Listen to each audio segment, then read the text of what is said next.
La vie est trop courte pour se faire chier dans un métier que vous n'aimez pas, pour quelque chose qui ne vous passionne pas.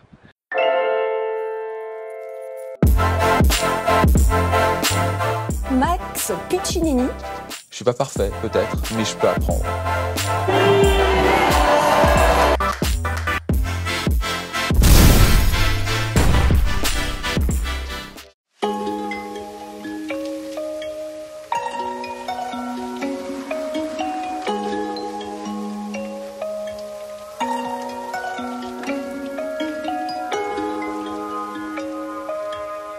On n'en croit pas nos yeux. On est en début décembre et il fait absolument magnifique. Je suis en t-shirt comme vous pouvez le voir. Il fait chaud et bon.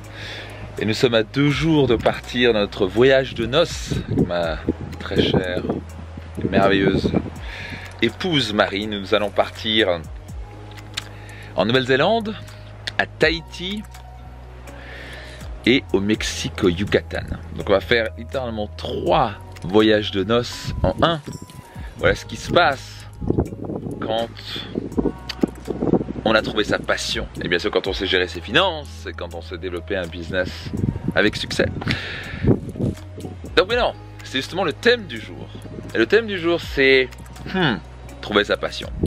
Le nombre de gens qui n'aiment pas ce qu'ils font et qui ont cette croyance limitante de dire ah, tu sais j'ai passé 5 ans d'études ou 8 ans d'études là-dessus, tu sais c'est compliqué de faire autre chose, bon j'aime pas ce que je fais, je reste entre 4 murs toute la journée, ça c'est bien d'avoir un job, et puis tu sais mon père faisait ça, et puis il m'a dit de devenir avocat, il m'a dit de devenir médecin, ou j'ai repris l'entreprise de mon père par exemple, il me fait chier mais bon j'aime pas ce que je fais, mais bon tu sais ça gagne bien sa vie, et puis...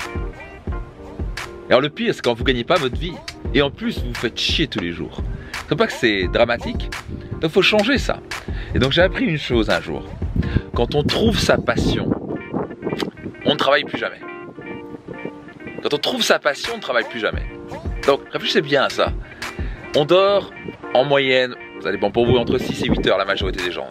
Allez 7 heures on va dire. Donc on va dire, allez 8 heures. On va dire 8 heures le temps de se lever, se coucher, de prendre sa douche, etc. Donc 8 heures. Si pendant les autres 8 heures, voire 10 heures, vous n'aimez pas ce que vous faites, vous avez 2 tiers du temps. Il y a un tiers du temps où vous dormez, le tiers du temps où vous faites chier toute la journée. Donc j'espère que le 3e tiers, au moins vous vous amusez un petit peu. Non, la majorité des gens, qu'est-ce qu'ils font? Le 3e tiers, ils s'engueulent, ils s'emmerdent, ils râlent, ils pensent à leur job qui leur fait chier, ils pensent qu'ils n'ont pas assez d'argent, ils se focalisent sur ce qui ne va pas, ils se mettent sur la gueule avec leur partenaire. C'est pas ça avoir une vie extraordinaire. Qu'est-ce que vous voulez? Vous voulez avoir une vie extraordinaire? Pas vrai. Donc soyons sûrs que déjà ce 2e tiers sont en accord avec vous, avec quelque chose qui vous passionne. Donc maintenant je vais donner une clé ici. Numéro 1, vous devez trouver quelque chose qui vous passionne. Parce que quand vous allez vous passionner, vous allez croître, vous allez travailler plus fort que les autres, vous allez battre la compétition si vous êtes un chef d'entreprise. Parce que vous aimez ce que vous faites. Moi j'adore travailler. Pourquoi? Parce que j'aime ce que je fais. Je suis pas en train de me dire ah je viens de finir le séminaire Life Max, où j'accompagne des couples et des personnes à créer une vitalité hors du commun, à avoir un couple heureux épanoui, où ils comprennent les lois, les principes essentiels pour être heureux en couple. J'arrive pas à la fin de 5 jours où littéralement je me suis levé à 6h30 du matin, c'est pas parfois à 6h, où j'ai fini à 22h, où je mange très peu, je me couche. Pas une seule fois je me dis ah qu'est-ce que je travaille dur, c'est compliqué. J'adore ce que je fais. Quand ça se finit, je fais juste ah quand est le prochain séminaire. Donc là le prochain séminaire c'est Finance Max. Et donc ça va se passer à Monaco fin janvier. Et je suis excité comme une puce de vivre ce séminaire. Je me demande ce qui vraiment m'excite le plus entre partir en voyage de noces et mes séminaires. Alors bien sûr, les deux vont être merveilleux, donc je pense qu'il faut un peu des deux. Mais à la fin, très sincèrement, j'adore tellement ce que je fais. Donc je suis capable de travailler fort, je suis capable de travailler jour et nuit. Quand je dis jour et nuit, bien sûr j'adore et oui, je profite. Je passe 6 mois de vacances. Enfin, quand je dis vacances, je ne veux pas dire des vacances. Non, on passe 6 mois de voyage par an. On voyage à travers le monde, on était au Pérou, on était au Botswana, on était en Californie, on était, bah, bref, ouais, je suis partout dans le monde. Là on va partir, comme vous l'avez compris, à Tahiti et compagnie. Et bien sûr je travaille et j'aime ce que je fais. Et bien sûr je prends l'ordinateur parce que j'aime ce que je fais. Et j'avoue, oui, il y a des choses parfois que je fais que j'aime pas. Parce que pour faire quelque chose qui nous passionne, c'est un point essentiel ici, il faut aussi faire plusieurs choses qu'on n'aime pas. Ça c'est très important au début. Donc c'est la loi de la vie. C'est comme vous pouvez pas avoir la joie d'avoir des enfants si vous n'êtes pas prêt à avoir des moments difficiles avec vos enfants. Quand ils vont avoir, chaque fois ils vont revenir avec un tatouage et puis adolescent. Et puis ils vont changer de copine toutes les semaines, et puis ils vont pas être contents, et puis ils vont pleurer parce que sa copine l'a largué. Et puis il faudra vous lever à 3 h du matin quand ils sont bébés pour changer leur couche culotte parce qu'ils crient comme pas possible. C'est comme ça, c'est la loi de la vie. Pour expérimenter le bonheur, il faut expérimenter un peu de douleur. Pour expérimenter ce que c'est la joie d'avoir un métier ou quelque chose qui vous passionne, il faut aussi parfois faire des choses que vous ne voulez pas faire. Et en priorité, c'est dépasser votre peur. Ça, c'est la chose la plus importante. Si vous êtes capable de dépasser votre peur, vous êtes capable de réaliser de grandes choses. Et réellement 80% de toute réussite et bonheur se passe dans votre état d'esprit, dans votre psychologie, ça se passe dans votre tête, ça se passe entre vos deux oreilles. C'est ce que vous dites à longueur de journée. Je ne peux pas y arriver, j'y arrive pas. Quel genre d'excuses vous avez? Je ne peux pas y arriver, tu sais, c'est un métier comme ça, et puis il faut se remettre en question, il faut que je refasse des études, il faut que je retravaille. Ben tu sais quoi, ouais.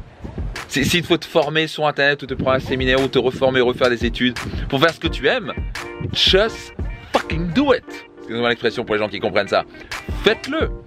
Si vous avez passé encore 10, 20, 30 ans à vous faire chier à longueur de journée, avoir ce deuxième tiers de vie, faire quelque chose qui vous plaît pas. Donc la vie est trop courte, très sincèrement, la vie est trop courte pour se faire chier dans un métier que vous n'aimez pas, pour quelque chose qui vous passionne pas. Trouvez quelque chose qui vous passionne. Je préfère gagner moins d'argent et m'éclater dans ce que je fais que gagner beaucoup d'argent et être malheureux. Donc je préfère les deux, bien entendu. Et ce que j'ai remarqué quand on est passionné, c'est souvent là où l'argent arrive. Pour les gens qui sont inquiets par l'argent, bien sûr vous devez apprendre à investir. C'est ce qu'on fait par exemple à Finance Max. Vous devez développer une psychologie de la réussite financière. C'est ce qu'on fait à Finance Max. Mais ça vient après. Égal, bien sûr vous devez apprendre ça. Mais si vous êtes passionné par ce que vous faites, en général vous devenez tellement excellent dans ce que vous faites que vous devenez assez extraordinaire comme personne. Les gens veulent vos services ou vos produits ou parce que vous êtes extraordinaire ce que vous faites. Ils veulent vous recruter dans leur entreprise parce que vous êtes intelligent, parce que vous en savez plus que les autres. Vous avez une compétence supérieure parce que vous avez travaillé plus. Pourquoi? Comment vous avez fait travailler plus? Parce que vous êtes passionné. Et quand vous êtes passionné, vous ne travaillez jamais. Trouvez ce qui vous passionne. Testez différentes choses s'il faut. Trouvez ce qui vous passionne. Je vous garantis, vous serez quelqu'un d'incroyablement heureux et il y a de fortes chances que les finances suivent. Et une fois que vous aurez les finances, vous savez quoi? Formez-vous pour bien les investir, bien le faire multiplier et tout se passera bien. Mais à la fin, les finances vont être une conséquence de la passion. Il ne faut pas que ça. Clairement, si vous avez que la passion et que vous ne savez pas comment gérer vos finances, ça ne va pas le faire. Donc vous devez avoir les deux. Mais les finances viennent à mon sens après. D'abord, c'est est-ce que vous êtes heureux? Est-ce que vous êtes passionné? Les finances suivront. J'espère que cette vidéo vous a plu. J'espère qu'elle vous a surtout aidé. Si vous pensez que ça peut bénéficier à d'autres personnes, vous savez quoi, partagez-la. Ne soyez pas égoïste. Partagez-la, ok? Et puis écoutez, je me réjouis de vous retrouver dans un prochain Daily Max, un prochain séminaire, un prochain programme. Si vous êtes ce genre de personne qui veut vraiment créer une vie extraordinaire, hors du commun, qui ne veut pas se retrouver sur un lit de mort en se disant c'est quoi, ma vie était chiante ou était bof. Mais si vous voulez vous retrouver à la fin de votre vie à vous dire j'ai eu une vie extraordinaire, alors laissez-moi vous accompagner. Laissez-moi vous aider, laissez-moi vous transmettre ces clés à travers mes programmes et séminaires. Je vous garantis une chose, vous allez gagner des dizaines d'années, vous allez vous sentir tellement plus heureux et épanoui et vous allez avoir un succès sans précédent. Appuyez sur le bouton j'aime, abonnez-vous si ce n'est pas encore le cas et puis je vous dis à très vite. Ciao!